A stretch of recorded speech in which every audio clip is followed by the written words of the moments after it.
For decades, a mystery in the skies has captivated and deeply concerned people across the world. Chemtrails, the long white streaks left behind by high-flying airplanes, have sparked fierce debates among scientists, researchers, and skeptics alike. To some, these trails are thought of as harmless condensation trails, contrails, formed when water vapor in jet exhaust freezes at high altitudes. But this simply cannot be true, because contrails dissipate very quickly, while chemtrails linger for hours and hours, indicating that there's something else being dispersed.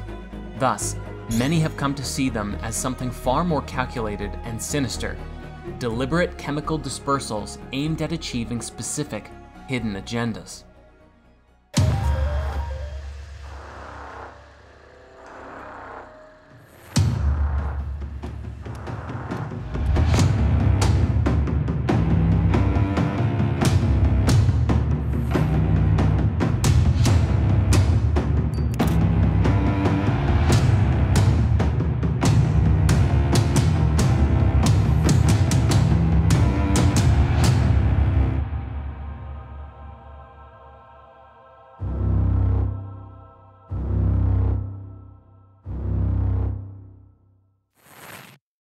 The modern chemtrail theory began to take shape in the late 1990s and early 2000s, when observers noticed the unusual persistence in these trails, forming hazy patterns, sometimes seeming like a deliberate crisscross in the sky. Many began to question whether something unusual was occurring in the upper atmosphere. The release of a 1996 US Air Force report titled "Weather as a Force Multiplier: Owning the Weather in 2025" added fuel to the fire. The document speculated on future military uses of weather modification technology, including its potential to enhance or disrupt military operations. Around the same time, growing attention was being paid to the HAARP research facility in Alaska, a high-frequency ionosphere research program suspected by some to be part of secret experiments involving weather control, electromagnetic manipulation, and even mind control. By 1999, the late-night radio host Art Bell began discussing chemtrail theories on his widely popular show, introducing the concept to an even larger audience. That same year, Clifford Carnicom, a scientist and one of the earliest investigators, conducted a series of atmospheric tests. Carnicom's experiments revealed high levels of unusual particles in the air, including metallic particles, strange fibers, and crystalline substances. His findings suggested that something unnatural was being introduced into the atmosphere. These discoveries became the foundation of the chemtrail theory, and the term chemtrails was born. Carnicom's subsequent documentary, Aerosol Crimes, released in 2005, presented evidence of atmospheric manipulation and inspired a new wave of researchers to join the investigation. Over the years, chemtrail researchers have identified a wide range of suspected motives for these operations, each more unsettling than the last. One of the most commonly proposed explanations is weather modification. Geoengineering techniques such as cloud seeding, which involves spraying silver iodide to induce rainfall, are well documented and widely used. Chemtrail theorists suggest these techniques may have been taken to extreme levels, with the military or private organizations attempting to manipulate global weather patterns. This could include attempts to reduce the effects of climate change, creating artificial droughts or storms, or using the weather as a weapon in covert warfare. The role of HAARP is often tied to these theories, with some claiming it enhances the atmospheric effects of chemtrails, allowing precise control over weather systems or disrupting enemy nations' agriculture and infrastructure. Other theories propose that chemtrails are being used for psychological or biological manipulation. Some believe that chemicals dispersed through chemtrails suppress human consciousness, keeping people docile, compliant, and disconnected from their spiritual potential. Others suggest that these chemicals are linked to health issues such as respiratory illnesses, autoimmune diseases, and even conditions like Morgellons syndrome, a rare and controversial skin disorder. While mainstream science has not verified these claims, the persistence of these theories raise questions about the long-term effects of airborne particulates on human health. Further, the presence of metallic particles, such as aluminum and barium in the atmosphere, as suggested by independent studies, has led some to speculate that these chemicals could interact with electromagnetic fields to alter human behavior or even target specific populations. Theorists claim that these particles are deliberately introduced to conduct experiments on mass populations without their consent. The more elaborate theories argue that chemtrails are designed to fulfill multiple agendas simultaneously. These include controlling food populations by altering soil chemistry to favor genetically modified crops, manipulating global populations by reducing fertility rates, and even preparing the atmosphere for advanced holographic or electromagnetic technologies. Photographs of unmarked military jets leaving these trails have further fueled suspicions, with many asking why the chemicals being released cannot be analyzed more widely. Despite widespread discussion, mainstream scientific and governmental organizations have consistently denied the existence of chemtrails. In response to the public growing concern, the Environmental Protection Agency, the NSA, the Federal Aviation Administration, and the NOAA issued a joint fact sheet explaining contrails as a natural byproduct of jet engine exhaust in cold, humid air. It seemed to most paying attention, however, that the swift and coordinated denial was seen not as clarification, but as evidence of a cover-up. This tension has only deepened in the internet age, where searches for chemtrails yield millions of results, the majority of which are articles attempting to debunk the theory.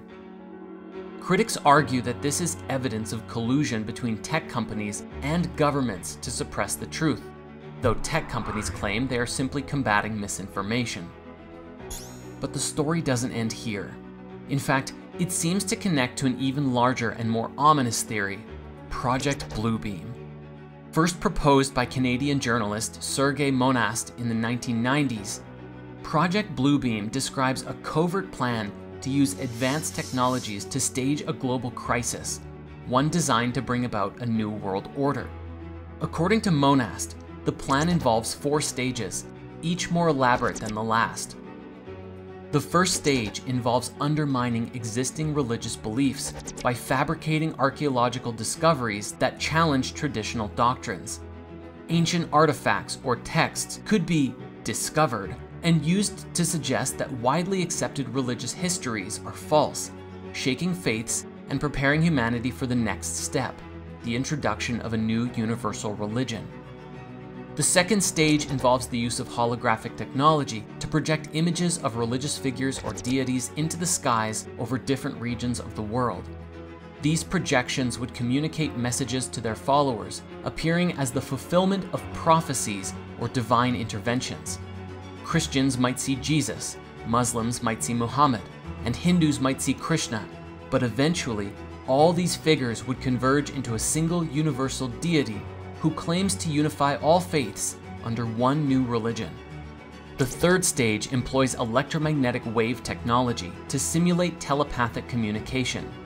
Monast claimed that technologies capable of transmitting audio directly into people's minds, so-called voice-to-skull systems, would be used to implant thoughts and commands, creating the illusion of divine communication. The final stage is the most dramatic, the staging of a massive global false flag event. This could take the form of an extraterrestrial invasion, a staged apocalypse, or a divine reckoning. The goal is to create fear and disorientation so intense that humanity willingly submits to a one-world government as the only solution to survival. Chemtrails, some theorists argue, play a critical role in this stage by preparing the atmosphere for large-scale holographic projections or dispersing chemicals that alter human perception, making the illusion more convincing.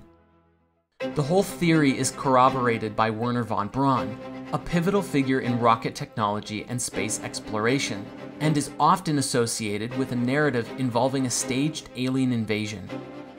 This connection primarily stems from accounts by Dr. Carol Rosen, who worked with Von Braun in the 1970s.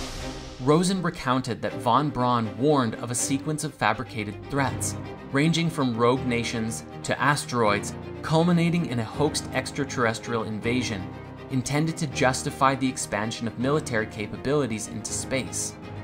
While von Braun's warnings, as conveyed by Rosen, and the tenets of Project Bluebeam share thematic similarities, particularly the idea of a fabricated alien threat to achieve global control, it's important to note that von Braun himself did not publicly document or endorse the specifics of Project Bluebeam. The connections between his alleged warnings and Monast's theory are primarily drawn from interpretations and extrapolations within conspiracy theory circles. But still, the narrative of a hoaxed alien invasion as a means to consolidate power is a recurring theme. The ultimate goal, though, of Project Bluebeam is to consolidate power under a single centralized authority. National borders would dissolve, and religious and cultural distinctions would be erased. Humanity would be unified under a single digital currency, a universal faith, and constant surveillance by advanced technologies.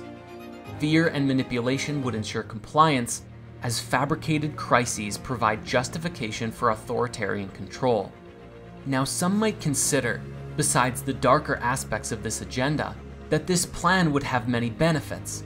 Imagine being able to travel anywhere in the world without need of a passport, to have the whole world working with unified systems, no more war between nations, and never needing to convert money to different currencies. But if all of this was done by a nefarious secret government, then could it really be a good thing?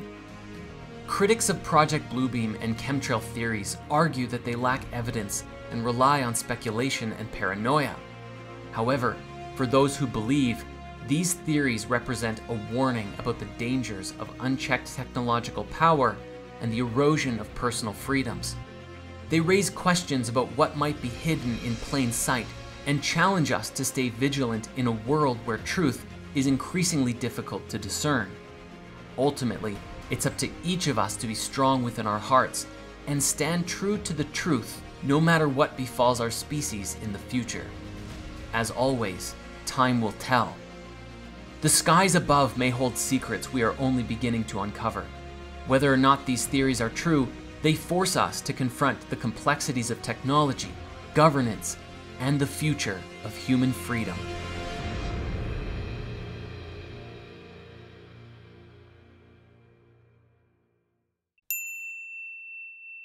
Step into a world where the mysteries of existence, the soul, and the cosmos are laid bare.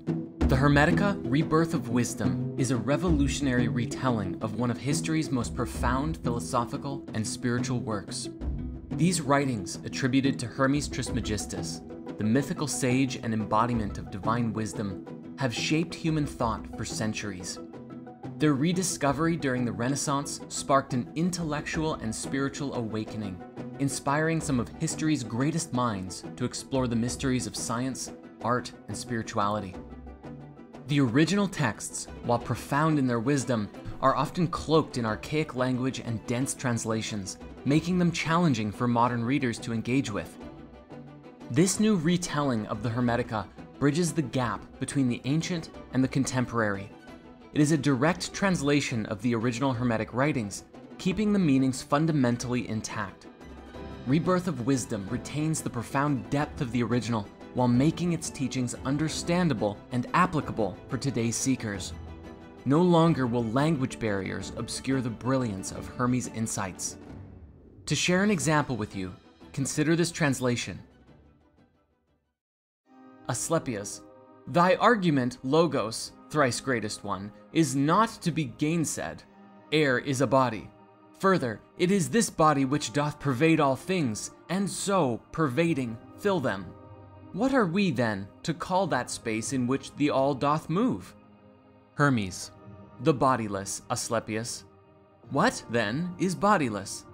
'Tis mind and reason, Logos, whole out of whole, all self-embracing, free from all body, from all error free, unsensible to body and untouchable, self-stayed in self, containing all, preserving those that are, whose rays, to use a likeness, are good, truth, light beyond light, the archetype of soul.